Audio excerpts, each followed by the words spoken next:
We can forgive a man for making a useful thing, as long as he does not admire it. The only excuse for making a useless thing is that he admires it intensely. All art is quite useless. I recorded a version of this episode in early 2017, just after Donald Trump's inauguration and the subsequent marches and protests that erupted all over the world. I'm sure I don't have to tell you that the time that's passed since then has offered no shortage of vexation for many Americans and people in other countries as well, especially those who lean toward the political left. I work at a university in a predominantly Democratic city, a border town, in fact.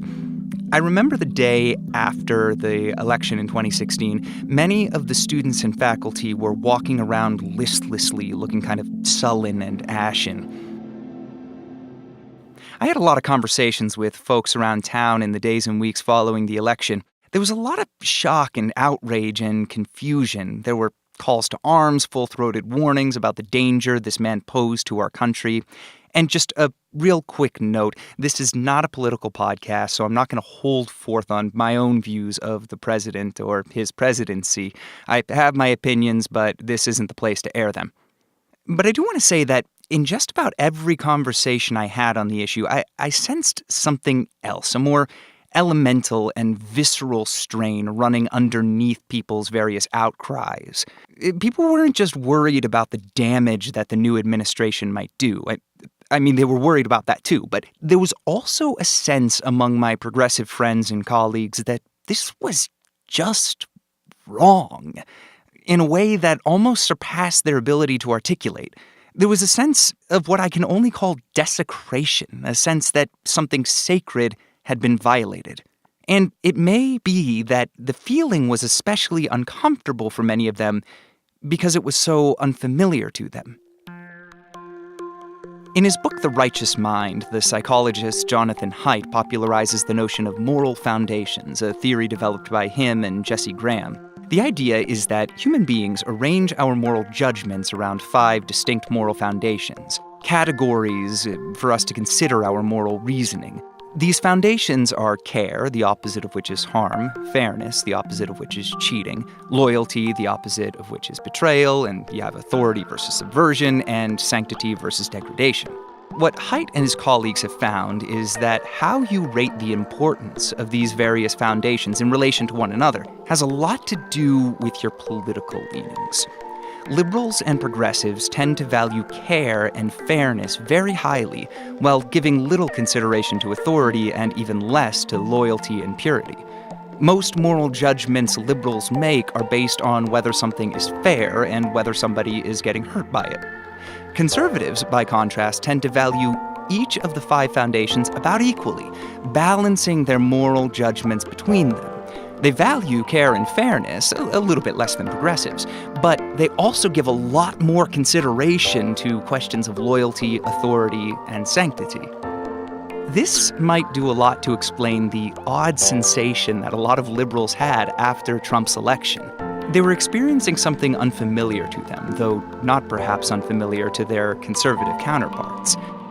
Folks on the left were aggrieved because they felt betrayed by their fellow citizens and some by members of their own party, a violation of loyalty. They questioned the legitimacy of the result, a violation of the authority of our democratic institutions, and the whole thing seemed almost profane, a violation of the sanctity of our electoral process. The election had liberals and progressives squirming, not only because of the harm they feared the new president might do, but because it provoked what was for them an unfamiliar feeling that something sacred had been violated.